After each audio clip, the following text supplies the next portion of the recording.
এই প্রথমবার খেলাম খেজুরের রস। তো হ্যালো এভরিওয়ান, ঘুম থেকে উঠেই ফ্রেশ হয়ে নিয়ে বসে পড়েছিলাম।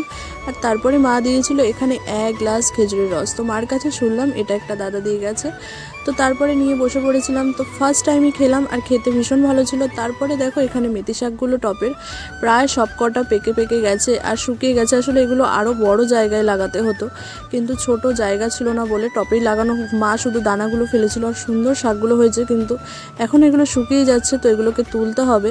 তো তার জন্য আমি ফ্রেশ হয়ে ড্রেস চেঞ্জ করে দেখো তো বাসি কাপড়ে ধরিনি বলে, যার জন্য আমি নাইটিটা একটু চেঞ্জ করে নিয়েছিলাম। আর তারপরে এখানে শাকগুলোকে সবকটাকে তুলে দিয়েছিলাম টপের। আর এখানে ছোট্ট একটা ঝুড়িতে অল্প একটুখানি হয়েছে, কিন্তু তারপরও নিজেদের গাছের জিনিসের তো স্বাদই আলাদা হয়, তাই না বলো?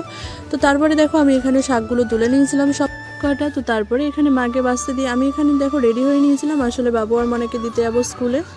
তো তারপরে মা এখানে তারপরে খেতে দিয়েছিল আমাকে এখানে এঁচড় আর আলুর তরকারি, আর তার সাথে রুটি দিয়েছিল। আসলে আমাদের সবাইকে একসাথে দিয়েছিল, তো তার জন্য হটপটটা ধরেই দিয়েছিল রুটিটা খেতে। তো মা বলেছিল এখানেই সবাই বের করে একটা একটা করে নিয়ে খেয়ে নিতে। তারপরে এখানে দিয়েছিল মা চা, আর চা দিয়ে তো রুটি খেতে ভীষণ ভালো লাগে, আর তার মধ্যে শীতকালে গরম চা থাকলে আর কিছুই লাগে না। তো আমি চা আর রুটি একসাথে খেয়ে নিয়েছিলাম, আর তারপরে বেরিয়ে পড়েছিলাম ওদের দুজনকে দিতে। আসলে ওদের দুজনকে এখন দেখা যাচ্ছে না, কারণ ওরা দুজন চলে গেছে দৌড়ে। তো যাই হোক, তারপরে দেখো এখানে বাড়ি চলে এসেছিলাম। আর বাড়ি এসে দেখছি মনা দিদি যেহেতু কাজে যাচ্ছিলো, ওর সমস্ত টিফিন গাড়িগুলো নিয়ে নিয়ে ওকে আর কাজে যেতে দেবে না। তো যাই হোক, সেই সাউন্ডটা আমি রেখে দিয়েছিলাম, তো আমি এখানে লাস্টে তোমাদের শোনাবো, দেখো কীভাবে বলছে। তো আজকের ভিডিও ছিল এ পর্যন্তই, দেখা হবে নেক্সট কোনো ভিডিওতে। ততক্ষণের জন্য এভাবেই পাশে থেকো।